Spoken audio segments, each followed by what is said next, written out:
डुगर रतन कार्यक्रम च दोस्तों तुंदा सभनें दा स्वागत है। अऊं है प्रवीण शर्मा। अज साढ़े कलाकार न बांसुरी वादक नरेश शर्मा होर तो संगीत कन्नै कुदरत दा जिहड़ा मेल हुंदा ते किन्ना मजा हुंदा। जी, और तुसें खास करियै एह् बंसरी चुनी। निक्के हुंदे गै मेरी माता ने मी सुध महादेव दे मेले च बंसरी लेई बंसरी लेई थी दित्ती। बड़ी निक्की बंसरी चवानी दी बंसरी लैती ते मैं त्रै उंगलें कन्नै बंसरी च बजाना। उस वेले मैं कोई गाना कड्ढना इ'यां भला सपाई होई गेआ जां इक दिन बिक जाएगा तो ओह् त्रै उंगलियां कन्नै दूइयां त्रै नहीं लगदियां।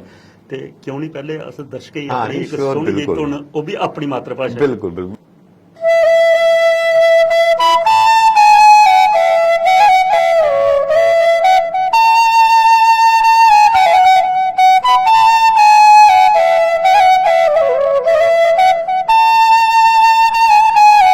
और मैं चाहां कि दो बोल तो अगर वोकल भी हो ते सुनाओ।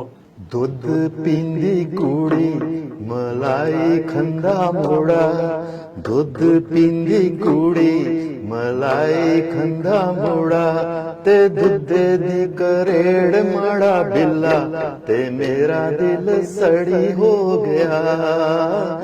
एक बड़ी प्यारी साड़ी मूवी बनी ही जी जी बंसरी दी तान ओहदे च बड़ी प्यारी ओह फिल्म ही हीरो हाँ जी हाँ जी जैकी श्रॉफ दी। हाँ जी हाँ जी ओह अज भी जिसलै मैं बिंदरी जिसलै फ्लूट बजदी है बिल्कुल, ते बिल्कुल। सारे गी ओह हाँ मतलब जी। इ'यां लगदा कि सचमुच जी, कोई जी, जी, जी, जी। प्हाड़ी धुन गै हाँ जेह्ड़ी जी, हाँ बज्जा जी, करदी है। हाँ ते जी। अगर तुहानू हाँ। आखेआ जा ते साढ़े दर्शकें लेई मैं सुनाना सर मैं बिल्कुल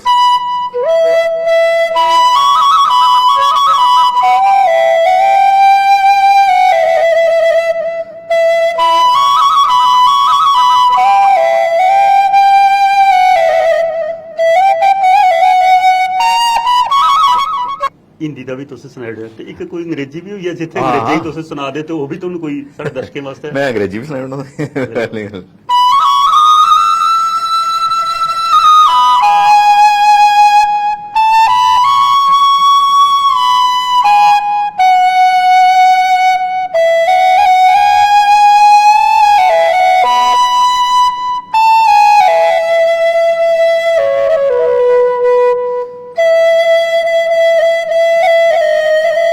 मिठड़ी है डोगरे दी बोली ते हाँ खंड जी, हाँ मिठे जी, हाँ जी, डोगरे हाँ जी। ते असें कर्जे जेह्ड़ा चुकाना ओह तुहानू तुहाड़ी जेह्ड़ी है मैं तुसें इ'यै सनाना फिर मिट्ठी ऐ डोगरें दी बोली। बोली